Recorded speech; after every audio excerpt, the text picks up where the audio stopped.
Welcome back to MK Cyphers. Let's talk about today another very special episode. Thank you so much for joining us. Today, my very special guest is Fran. How are you doing, Fran? I'm good, how are you? I'm brilliant. Well, first of all, we just want to thank you for coming onto the show because I know you're a bit nervous and we've been trying to schedule this for a while. You're here now. Yep.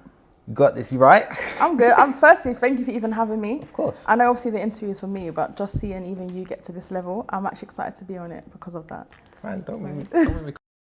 I'm not here to cry, I'm here to interview you because you're the amazing one and we need to highlight all of the amazing things you do. And one of the amazing things you do is BREAK3. And we want to know everything about it. So tell us, first of all, what is BREAK3? Mm-hmm. How did you start it? Let's start there. Okay, cool. So BREAK3 is like my baby. BREAK3 is a community interest company that I started in 2018. So my background is I went to uni, I did law. From young, I was always interested in criminal law. And I went to law school, and then actually during uni, I took a year and I went to America and I studied criminal justice. And in America, my like little social activist was born inside of me, and I could really feel like I could feel my purpose was to help people. So at that time, I believed it was through criminal law. So I went back to uni. When I came back from America, I graduated, went to law school. And during law school, I was having like an inner battle, like my mental health. I enjoyed law and I was really passionate about criminal law, but it wasn't really the law that I was in. I came to find it wasn't the law I was enjoying. Mm-hmm. And after having got my law degree and trying to do this LPC, which is another course to qualify as a solicitor, I just wasn't happy. So I didn't finish that, I dropped out of it. And then I basically started working in a children's home in a semi-independent. So I was working with kids that are in care, and I started seeing what they refer to now as like county lines and like kids going away and coming back and disappearing and selling drugs, etc. And I also started volunteering with Haringey Yacht, which I still do now. So I worked with kids that are in the criminal justice system. Whilst working in the children's home, I was identifying a lot of things that I thought were gaps and things that were missing. And I kept thinking like, actually, I'm really passionate about this. And I felt then that actually my purpose was to help people. And I was so passionate about helping young people, having become a solicitor, which I could have gone down that route. And at the time I thought was maybe selfish of me that I withdrew from that because I just wasn't enjoying it. But then I realized actually, if I'm that passionate about helping young people, it's more about what you're gonna do to make an impact. And obviously solicitors and barristers are great, you need them, etc. But a lot of young people in the field that I'm working in and I was working with, not all of them, of course, because I don't like to stereotype, but for them, having a solicitor just to get off your case, as long as you get off that charge, depending on how deep you're in your trauma or your trouble, you'll go back to the street. So wow. I then started working face like on the ground with them. So I then started BREAK3 in 2018. And BREAK3, as I said, is a social enterprise. It's to support and empower and encourage young people to break free, so to break away from stereotypes and stigma that impact them in society. So whether that be, I don't know, criminal convictions, your mental health, sorry, I don't know, young mums, for example, things that they feel is going to stop them from being the best person that they can be. And then alongside doing that now, obviously, I'm still working full time because BREAK3, I'm still trying to really like elevate and get out there. And I work in prisons as well. So now the work I do is very much intertwined, but that's pretty much BREAK3. It's all about helping people, and I feel like that was why I started it. Wow. Sorry, that was you know what? That was amazing because you've touched on so many things there, and the story you just told us, you literally gave us a full circle whilst explaining that you're breaking free. And I think that's brilliant. And I want to highlight you talking about refinding your passion, refinding your purpose, because in life, you know, we all think we're going to do one thing, and then, you know, life happens, and then we end up doing something completely different, and we end up falling in love with it. hopefully. It's the goal. It's the Hopefully, aim. yeah, of course. Yeah. But I mean, tell us about that, because again, you were you had your mindset on like, all right, cool, it's a solicitor, I'm going to be a solicitor, I've got this, boom. How must that have been for you when you sort of fell out of love with it? So do you know what? I think it took a lot of talking to myself, and like, I'm Christian, I'm Catholic, so I believe in God, and I feel like it was also a conversation I was having with God, and God was trying to show me, but I felt like I had to do like, I'm still paying for law school now and I'm not even in it. So I had to put myself in situations to know that actually it wasn't for me. And that's something I tell all the young people that I engage with, because sometimes society, everything has to be linear. You know, you go to school, you go to college, you go to that's the way. And actually you can do so well and find your passion in things that are not things that society says is a norm. Yeah. So it took me having, and obviously depending on your culture and stuff, for example, within my culture and in my family, they were supportive. They understood why I didn't want to do it, but it was very much so like, oh, my daughter's going to be a lawyer, you know. And then when your daughter's not a lawyer anymore, then do you know what I mean? So it was a lot of hard conversations you have to have with yourself, and potentially with family and friends, etc. Yeah. But you really need to think about yourself, because everything I do, even to this day, sometimes I feel like, I don't know if you know like what an empath is, but I feel like sometimes I'm probably very much so an empath, and you feel that energy. And especially with the work that I do, if I'm constantly helping other people and then I burn out, how can I be of help to anybody else? And when you're working with young people, especially, if they're looking up to you and they're looking for, like, as a role model, you really need to be, it's not going to be easy to know what you want to do, and your path may change, but it's just about continue to level up and continue to grow, because it's not going to be a straight road. But as long as you know what you're doing and you reach out for help when you need it, you'll be fine. Of course. I mean, that's just brilliant. Your story is so amazing, and I just want to double down on it and speak from my experience. And this is, again, how I met you as well. Because for me, you talked about, you know, breaking that cycle. You know, it doesn't always have to be like that. And for me, I finished my GCSEs, weren't great. Let's just say that. And I was in college, and I knew I didn't want to be there. You know, I just like, this college thing is long. And I found out about the role of Amani, and I had that happen. And I found out I was getting a role. I dropped out, well, I left actually, I didn't drop out, I left college. And I'd done Amani. And he was amazing, by the way. Stop it. He was great, by the way. Stop it. But like, this is how I met you, and how I met Amani, how I met Javan, how I met all of these amazing people. And for me, I kind of felt like a failure, because I'm like, okay, there's Amani, there's Javan, there's Fran, there's all of these amazing people, and then there's this kid who's just dropped out of college and doesn't know what the hell he's doing. And sort of seeing how that's changed my life, and being around all of these amazing people, these mentors who've helped guide me and shape me into the person I am today, especially with all the work you do, and I can imagine all of the young people look up to you. It's a testament, because it's just so amazing to sort of be in that space and experience that for yourself.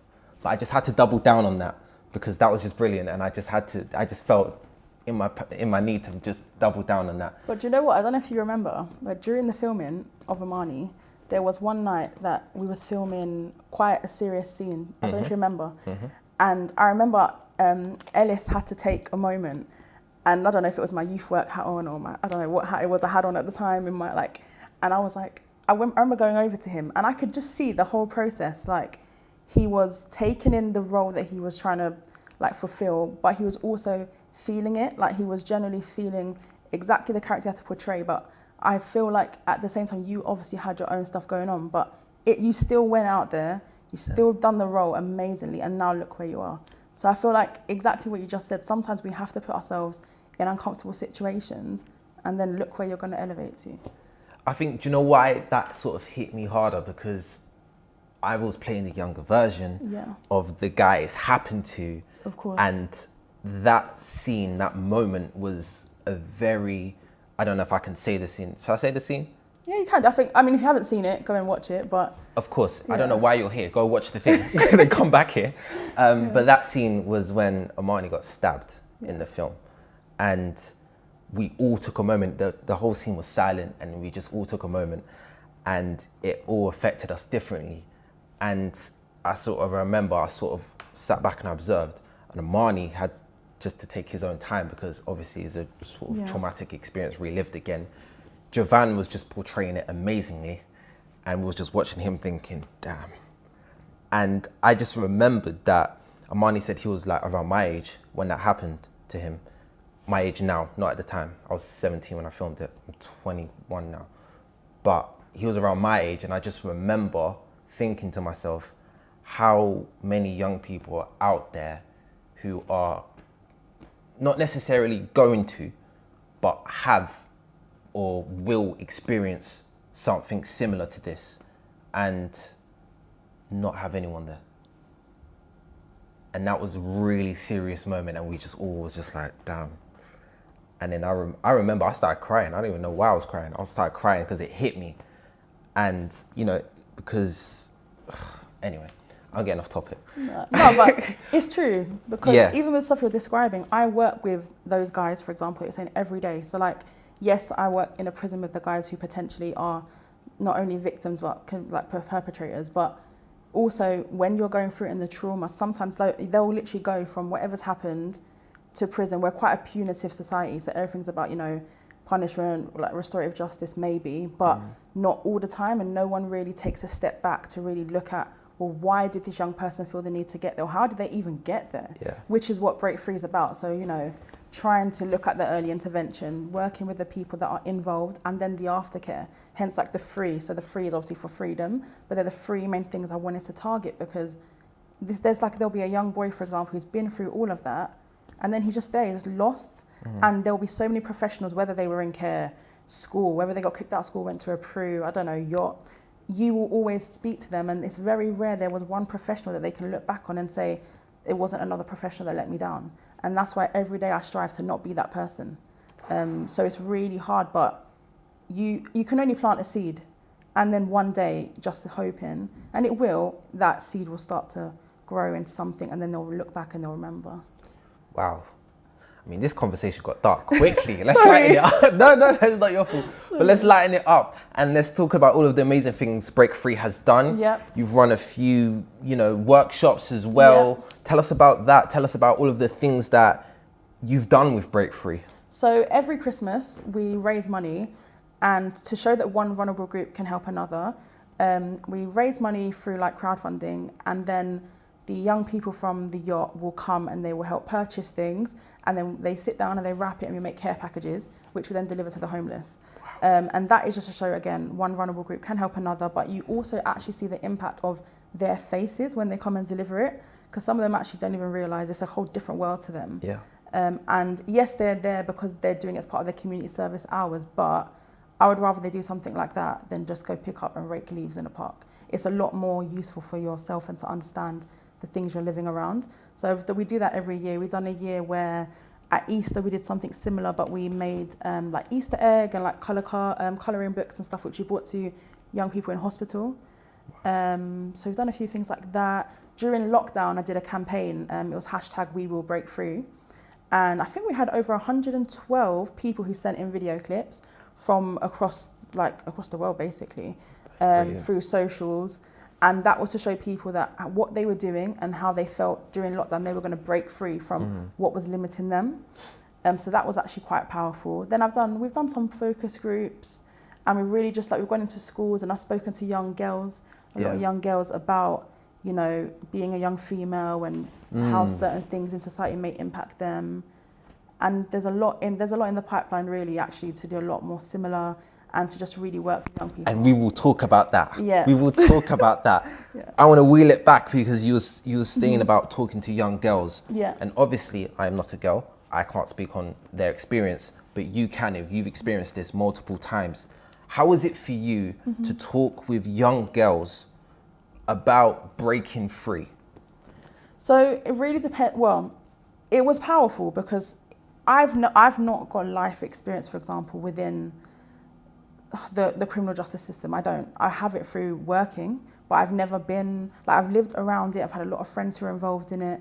Having worked in children's homes, I've seen young people go through things, and it's sad because they've got so much potential, but the love and the nurture and even just having someone they can talk to, they've never really had that. So then actually, and I went to an all-girls school, so actually looking back now, things that now in the working world that I'm in, I can identify thinking back, whereas at the time you wouldn't really have seen it. So it was nice to see actually it was really helping. And I think there's so much focus placed on young males, and a lot of things do really happen, of course, to young males, like statistics show it, you see it everywhere, but no one really looks at the impact of the young females or their role that they have to play in certain things, and then how that trauma will shape their future and how that will impact them. Even things that happen to young males and it's their brother, boyfriend, cousin, will still filter through on their life and have an impact. So it was really powerful, and I'm hoping it made a big difference. There was actually one young girl was really sad actually. I was her key worker in a children's home, and for like 3 years she was constantly, we were in touch all the time, and then because of how bad her situation was, sorry it's going to be dark again, I found out last year that in October she committed suicide. So now, because she actually knew about BREAK3 before anybody, because I actually spoke to her about wanting to do BREAK3 and the stuff she wanted to do within her future, now I want to try and dedicate to her through projects, which would be really nice. But she was probably like, her name was Sammy, and that was really powerful because she would probably be my main example of how someone who really came from a very bad environment, themselves, pushing themselves, wanted to go back and work in care because of the life she lived. So yeah, she's going to be quite an inspiration to a lot of things, but I think people really do neglect the young girls. Wow, I mean, that's just a sentiment to your work, because obviously handling that subject within itself is not easy. It's a very delicate process, and I wouldn't, is unfortunately the right word, because now it's an unfortunate experience, but I guess it's giving you a new life, a new motivation to look at things and gone, you know what, this is why I'm doing BREAK3, for the people who can't break free or need help breaking free. And you know that, Fran, you're just amazing. I can't try and make this sound duller than it actually is. You are actually absolutely amazing, and I know there's a lot of young people who look up to you. I look up to you. You're very inspiring to me, and you've helped me through Amani, and you helped me through a lot of stages in my life, and you've been there for me and you supported me. So Fran, from the bottom of my heart, speaking on for everyone, from the bottom of my heart, we thank you, we love you, and we want to know what's next for you. So there is quite a few projects that I'm hoping are coming in the pipeline with BREAK3. Without saying too much, yeah, I think God has placed the right people at the right time. And I think even if you don't think it's the right time, it will happen when it needs to. So like I said, I registered BREAK3 back in 2018, and right now it hasn't got to where I want it to be. So I'm hoping within the upcoming months, you'll see a lot more. It hasn't gotten to where you want it to be yet. Yes, it hasn't got there yet. But you should see a lot more of us, so. Awesome. And where can they find BREAK3 on social medias? So it's mainly Instagram and our website. So it's @_break3 with the number 3. Awesome. Fran, we love you. Thank you so much for sharing your wisdom and knowledge with us. We wish you all the best with BREAK3 and yourself. Thank you for having me. Of course. Right. To end on a lighter note, because wow. I've been your host, Ellis Witter. Thank you, Fran, my guest. You've been amazing. And we will catch you in the next episode. Once again, shout out to Cypher Films for all of this. Guys, make sure you comment below how you are breaking free, because we want to know how you are breaking free as well from all of this life stuff as well. Let us know. Let us know. Drop your comments down below and we'll catch you in the next episode. Bye.